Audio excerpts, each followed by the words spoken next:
I was born and raised in Chicago, Illinois. Humboldt Park is the area that I grew up a lot in. It's like the Puerto Rican neighborhood of Chicago.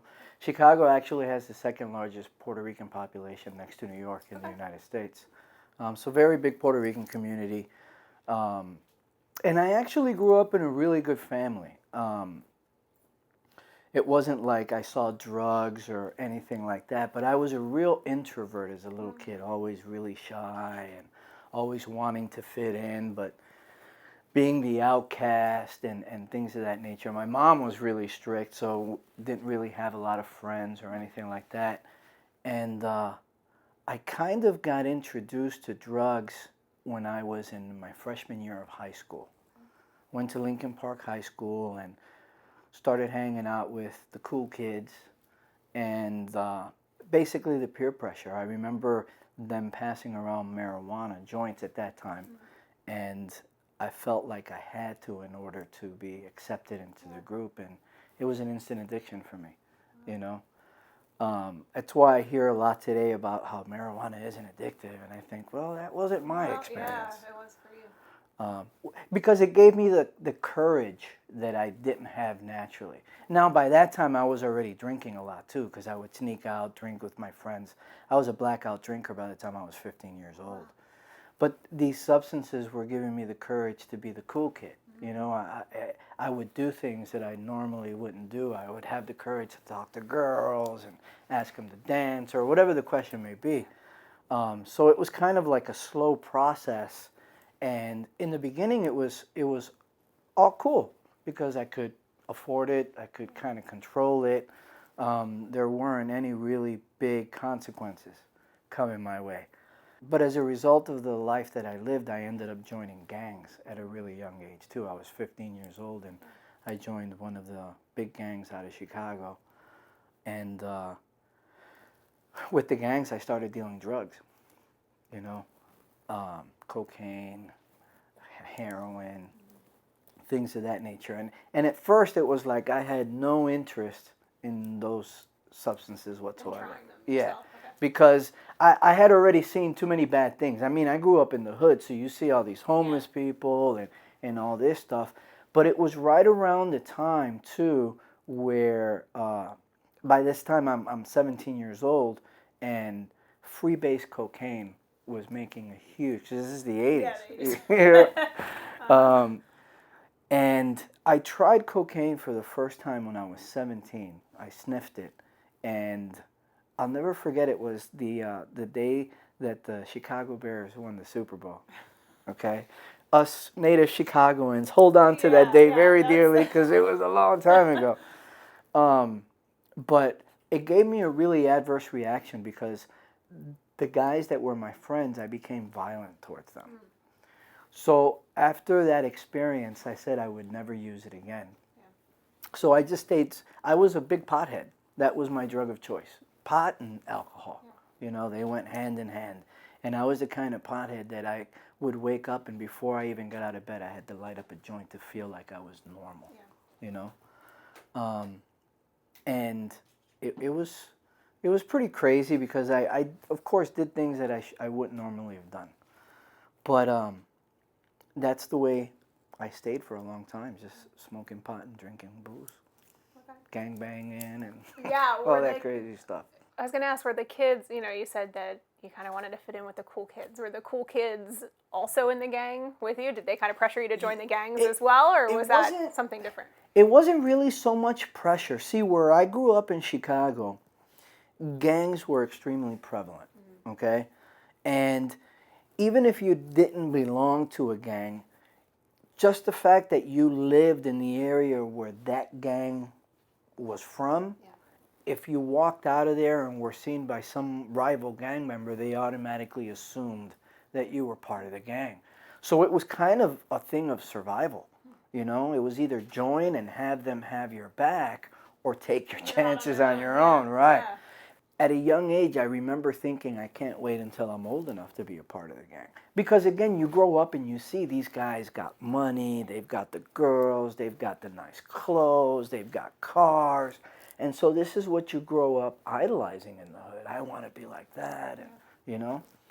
So yeah, most of my friends were all gang members. They didn't maybe belong to the same gang, but they fell under the same umbrella. They were, you know, allies, so to speak.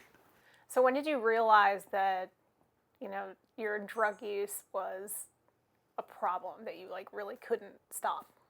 Well, I had tried cocaine when I was 17, didn't like it. So I stuck with my drug of choice. But at 19, I tried cocaine again, and it was an instant love affair, you know? And like I said, up to that point, I mean, marijuana and alcohol are pretty affordable and easily obtainable. So I never saw any really big consequences. But when the cocaine habit took off, it was a completely different story, because that high is I want more, I want more, I want more. And I was the kind of addict that I never wanted to come down. I always wanted to be high, because the moment I came down off of my high, I had to face reality, and that's what I was running away from to begin with, you know? So I kind of started getting a glimpse of that, because now I'm stealing, now I'm robbing, I'm committing crimes.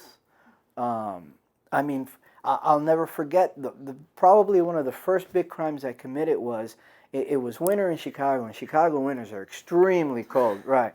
So I bundled up in a coat, put a scarf around my face, got a butcher knife, and stuck it down the sleeve of one of the jackets, one of the jacket sleeves, and I hailed a taxi. And I took a taxi to an area where I knew I could escape, and as soon as he stopped there, I pulled a knife out and I held it to his throat to get his money, you know? And that was kind of like, after I did it, I thought to myself, man, I'm crazy. Yeah. But at the same time, this was who I had thought I always wanted to be, you know? So it took a while. I mean, within a few months of using the drugs, my family kicked me out to the streets. You know, at 19 years old, I was homeless for the very first time in winter in Chicago. And I'll never forget thinking, I'm good. I don't have to work. I don't have to pay rent.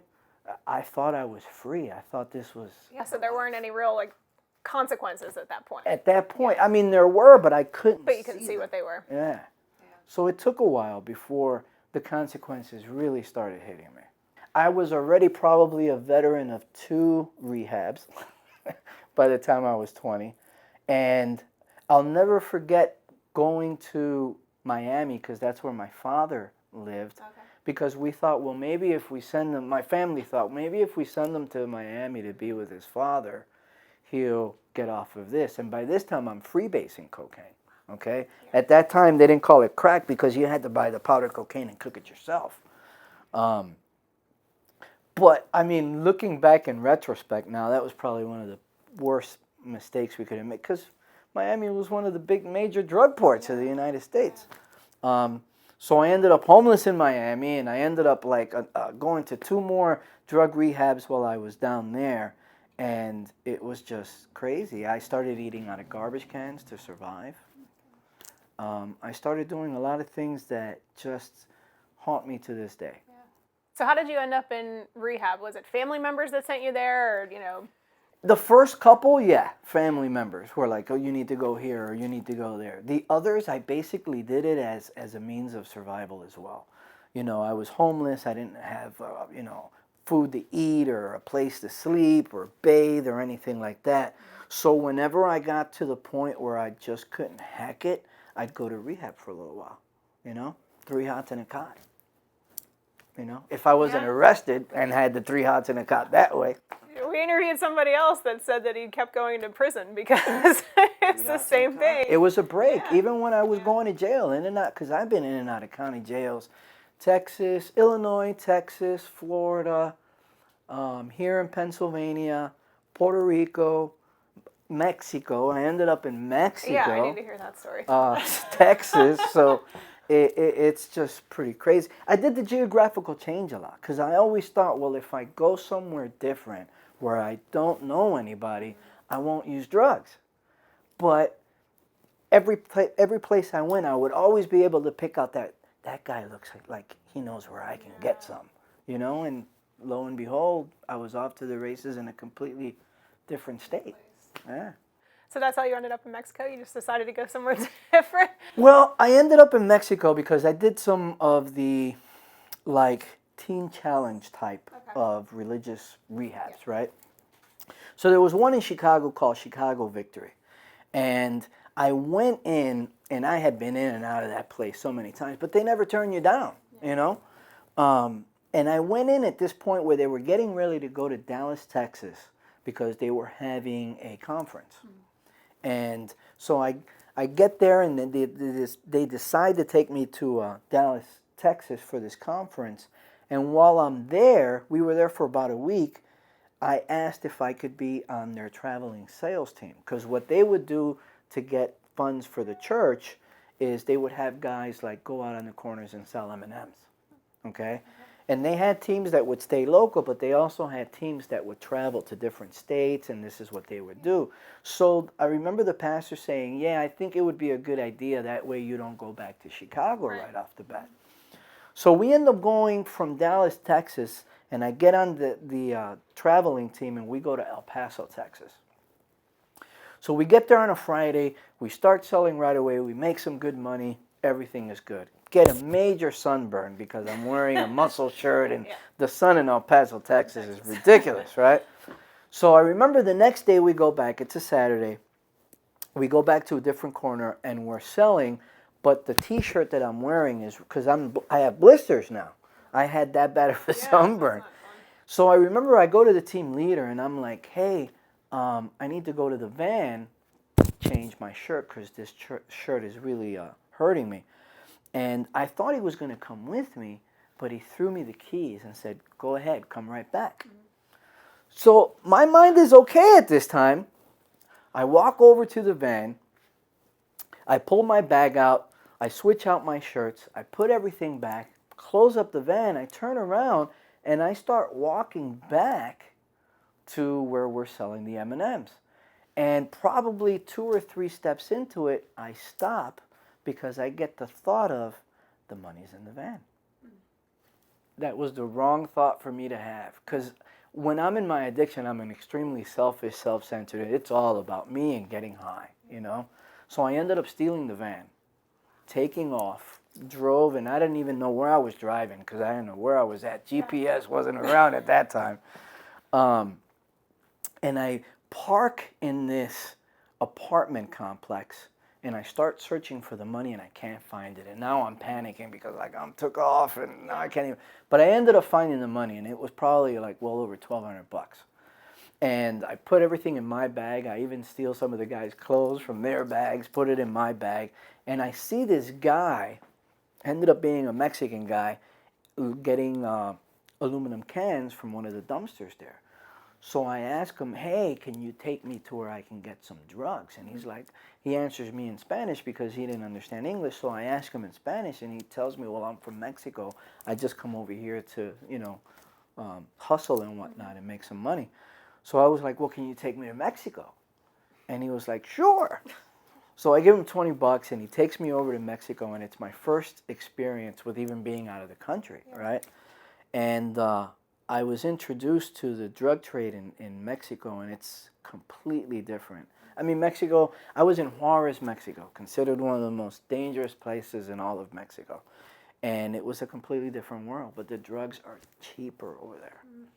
And I was instantly hooked. So that was good, I guess, for me, you. at that time, yeah, for me it was. Wow. And basically what I would do is I would go back and forth between El Paso and Juarez, Mexico, because I would hustle in El Paso, and then I would go back with $50, $60, $70. That's decent. I could rent a hotel room for $5 and spend the rest on drugs, you know? And at that time, I was already shooting up heroin and cocaine and mixed with speedballs. And then I was introduced to the Juarez cartel, who had been looking... Doesn't sound good. It wasn't. Yeah, sounds pretty bad.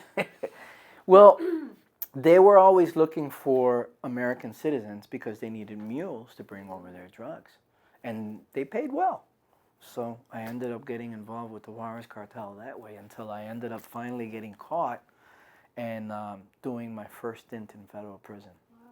So how did you end up here? I guess after all of that, where does the road to recovery finally come in?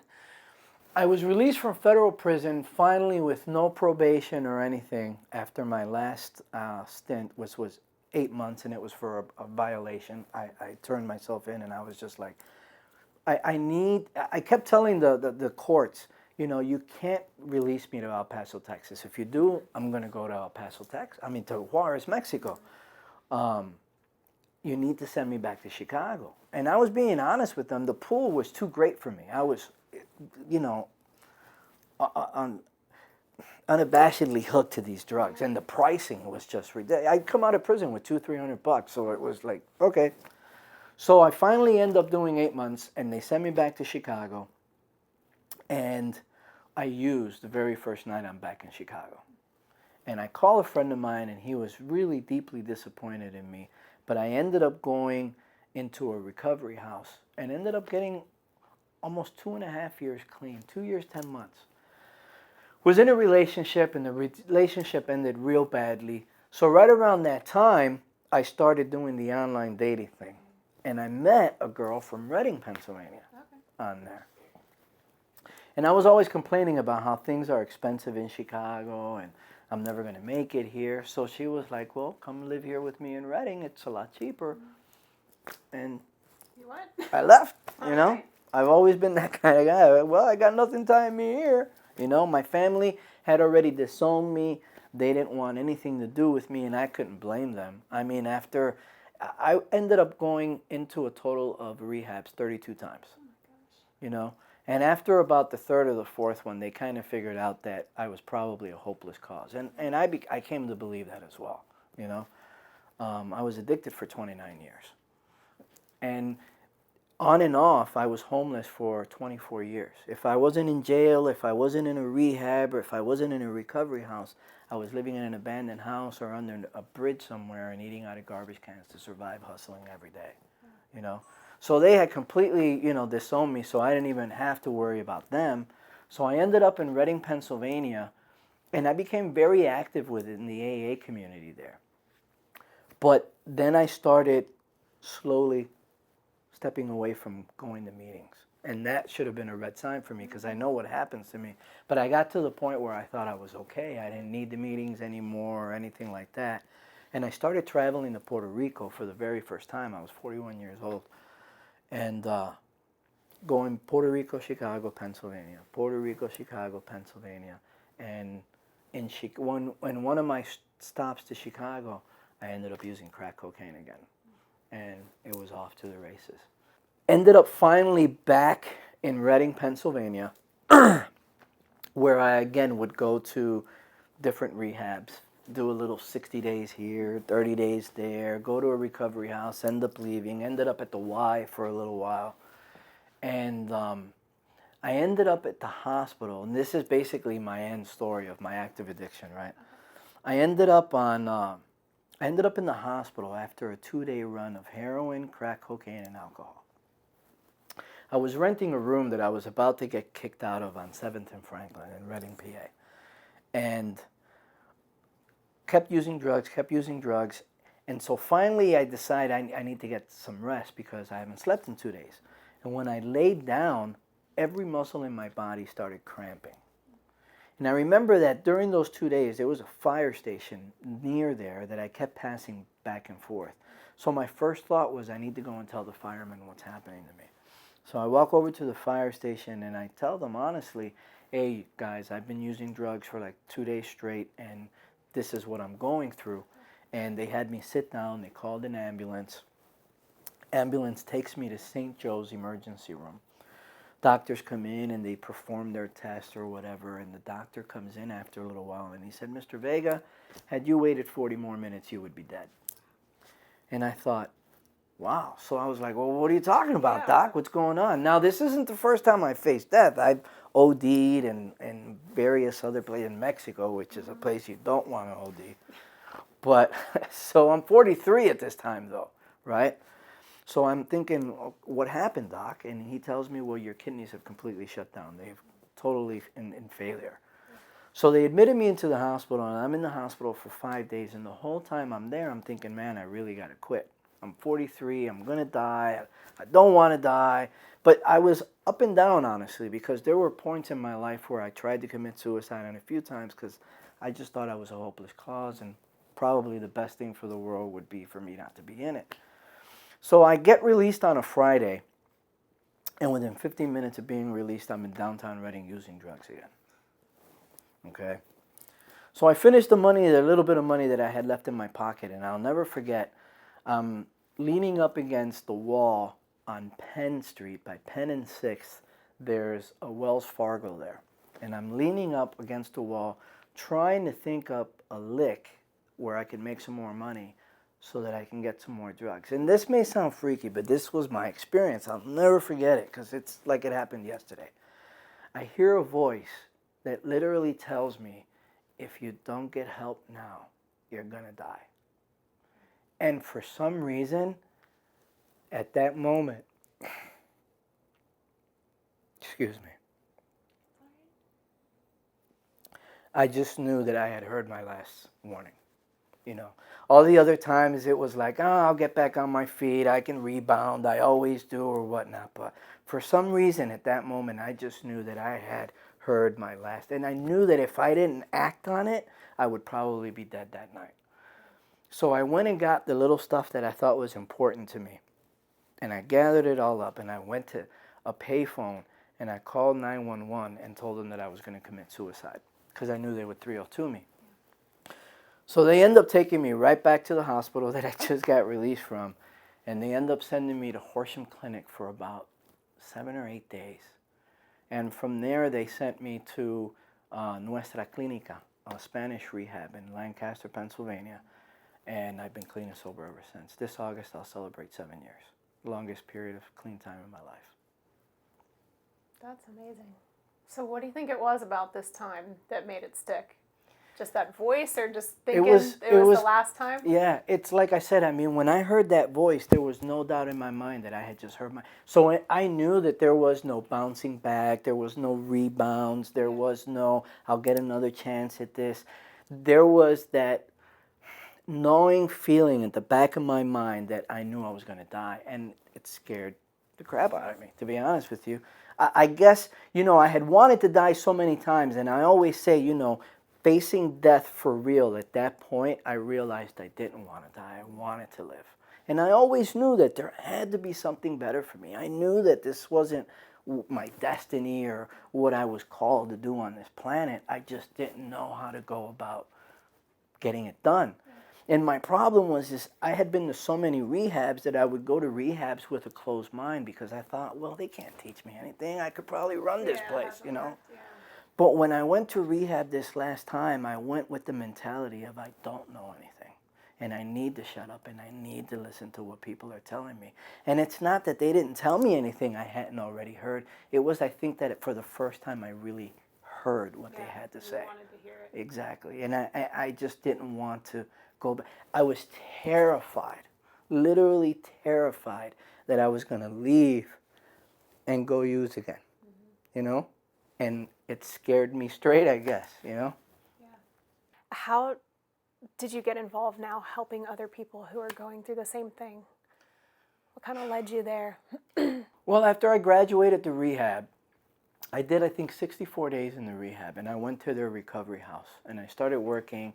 But I wanted to go back to Chicago to be in Chicago. I wanted to go home. I was homesick at the time. And so I went back to Chicago for a little while, and I got into sales because I've always been, whenever I was clean for whatever period of time, I always did really well in sales. I always told people I could sell an ice cube to an Eskimo, right? And being bilingual helps, right? Yeah. So I remember coming back from work one day, and I thought to myself, man, I don't want to do this anymore. You know, again, I was feeling like there's got to be something better out there. And I just felt like my higher power didn't save me from the depths of hell for me to be telemarketing, right? So I remember I got home one day, and all of a sudden, and I had been like searching for colleges and thinking about doing stuff, and I always thought I would be a good counselor. And people that would know me, they used to always tell me, Orlando, you'd make a really good counselor. So I thought I'd go back to school for that, and it was just one of those things where everything happened at the right time. I came home from work. It was a really bad day. I was like tired of doing what I was doing, and as soon as I got home, I was living in Des Plaines, Illinois at the time, I get a phone call from Colorado Technical University, and I ended up going back to school. I got my bachelor's degree in November of 2017. And I started school, it was January 2013. I was really struggling financially in Chicago. Chicago is just extremely expensive. I love my city to death, but it's extremely expensive. So I always kept in touch with the director of Nuestra Clínica, and she had always told me, if you can stay clean, I'll give you a job. So I ended up calling her after being out in Chicago for 2 years and staying clean and being part of the NA and AA community out there. And I called her up and I was like, Jackie, you know, I've been clean for 2 years now. I'm in school and I'm really struggling financially out here in Chicago. Could I come back and work for Nuestra Clínica? And she didn't even hesitate. She was like, come back.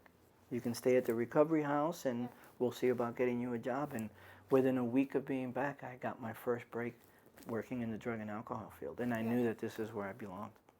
That's great. So now you are at the Council on Chemical Abuse, is that right? Yes. What's your role there? I'm a prevention specialist at the Council on Chemical Abuse. I just started with them December of last year. But what I do as a prevention specialist during the school year is we go into schools and we teach kids the dangers of addictions. And depending on the age, we have age-appropriate presentations that we give, detailing different types of addictions. We have one that's called Clear and Present Danger that deals with the misuse of prescription medication, especially because of the opioid crisis that we're currently having in our nation. We have another one that deals with teens and technology and the connection to gambling.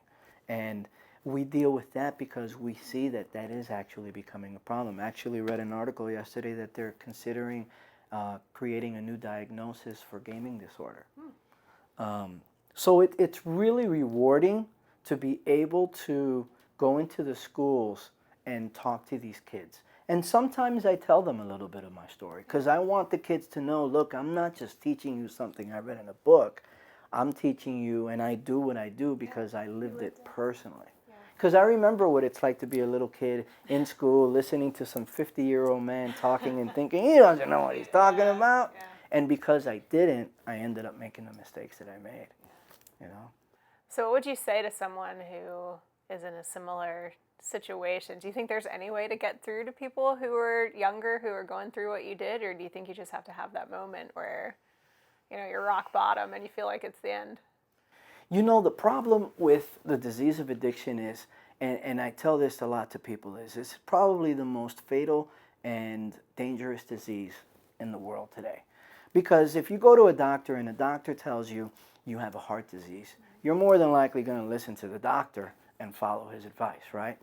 If you're diagnosed with diabetes, same scenario. But the disease of addiction, when you're diagnosed with it, is the one disease that will tell you, you're not sick. You're good. You got this. You can control it. And it'll give you different scenarios of all you have to do is only spend $20, not $50. And you start listening to it because this is exactly what you want to hear. What I try to tell people is I share a bit to my story because I let them know no one is hopeless. I was that case that everybody had given up on, and by all intents and purposes, I should either be doing life in prison or I should have been dead a long time ago. But for some reason, I'm still here. And I feel that I'm here because I need to be the voice for the hopeless, you know. Anybody can be reached. You just have to be there at the right time because you do have to be ready. I just feel really privileged to be able to do what I do, and I'm blessed each and every day. And I think one of the most important lessons I learned this time around is to always keep an attitude of gratitude. I'm grateful each and every day, and because of that, I stay clean and sober.